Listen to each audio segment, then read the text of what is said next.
Hürmetli vatandaşlarımızı siyasetimizi devamlaştırımız. Taşkırığı çıkıp söz davet attım. Yani karanguran yetip geldi. Birlik siyanla yerime kaldı. Mesela yenip girdim yani bu sen karanguran. Şunu çıkıp ketkendim. Ben de geldik siyanla başlayayım vatandaş. Bugün Çiğslağı 2019 yıl 7. ayın 2. gün haftiga Seyşembe. Endiki mavzumunda Şanganda oyğanğan, al keçirinler, Şanganda ulğayğan yalqın. Cumhuriyet'e yetip geldi mi? Xi Jinping tehdit yes kılışka başladı. Mavzula haber 7. ayın 2. günü Angliya Qo'g'dash gazeti dilan qilin. Haber mundaq başlan. Şangan hükümeti Qaçqınlar qanunidagi Jungoga ötküzüp berish modellarining xalqning g'azabini qo'zg'alligiga salqardi. 7. ayning 1. kuni yana bir qatam namoyish qildi. Bu qatam 550 ming kishi ko'chaga chiqib namoyish qildi. Qonun chiqarish komitetini egallash vakası yüz verdi.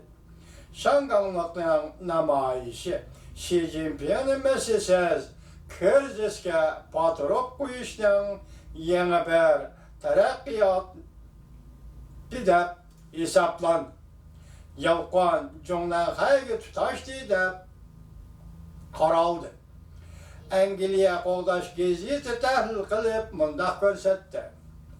Xi Jinping'in atalmış nüfuzu nöbette köp taraflık tehditke uçurdu. Ondan başka bazı tahlillerde mundaq görüstüldü. Kimdi birisi Şanganlı tokunuşta kasten keskinleştirip piştirme koyup Xi Jinping'i mecburlap tahttan düşürmekçi. Angliya Qo'g'dash gazeti mundaq dedi. Xi Jinping köp taraflık tehditke uçurdu. 6. ayda partlagan milyon kişilik 1. qatim, 2 milyon kişilik 2. qatim ötküzülgen namoyish Şangan halkının ötküzüp berişe qarshi turush qonuniga qarshi bir mezgil qo'lliq to'qinishga aylangan namoyishlaydi. 7. ayning 1. kuni 550 ming kişilik namoyish ko'chaga chiqdi. Şu günüla Şangan Qonun chiqarish komiteti namoyishchilar tarafidan egallab olindi. Oxiri saqchilar ko'zdan yosh oqizadigan bombalarni etib, masalani hal qilgan bo'ldi. Shu kuni Qo'g'dash gazeti maxsus ston yozuvchisi Simon Tez Dal efendi maqol yazib mundaq ko'rsatdi. Xi Jinping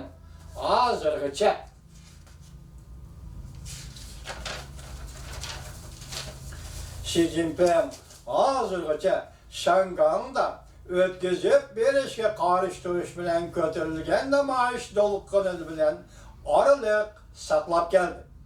Lekin ötküzüp berişe qarshi turish namoyishi Şangan'da davomlashyapti. Balkim Beijing bir nazik tehditni his qilyapti. Namoyishchilar tig' uchini teqib cho'nqur qatlamga qaratib norozi bo'lishga boshladi. Maqola mundaq hisobladi. Şangan xalqi Beijing hukumatining Şanganning erkinligini pili quritidek yeb tugatganligidan norozi bo'ldi. Şanganda umumyuzlik demokratik huquqlar kemayib ketdi. Hatta Kompartiya mustabid hokimiyatining her taraf tahdid selish ve her qachon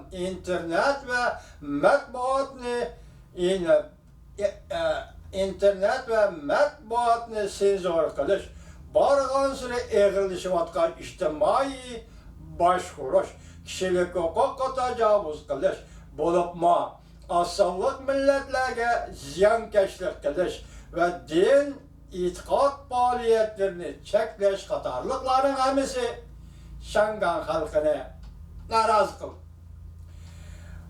Ötken yılı 12. ayda Cumhuriyet Partiyası saat işleyişi bitişinin 40 yıllığını hatırlaş yığınında Xi Jinping partiya hemme rehberlik kılıdı da ta'kidledi.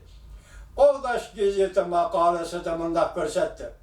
Bundaq so'z iborlar nurg'unlagan shanganliqning nazarida vaqt o'tgan iboralaydi.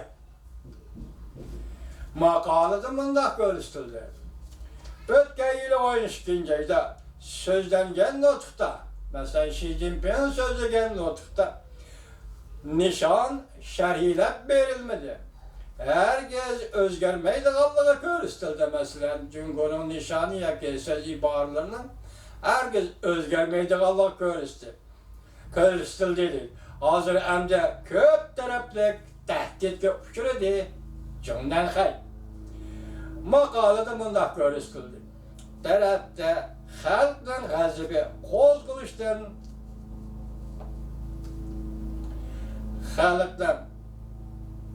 tarafta xalqdan g'azabının qo'zg'alishidan Cumhurdan xay qo'rqib o'tdi. İqtisod ostilab, jamiyatda ishsizlik to'lqini ko'tarilib o'tdi. İjtimoiy davolg'ishni qo'zg'atishga boshladi iqtisoddan nacharligi. Amaliyotda o'tgan bir yilda Jungo quruqligida ishchilarni qisqartirish boshlangan edi. Maqolada mundaq ko'rsatildi.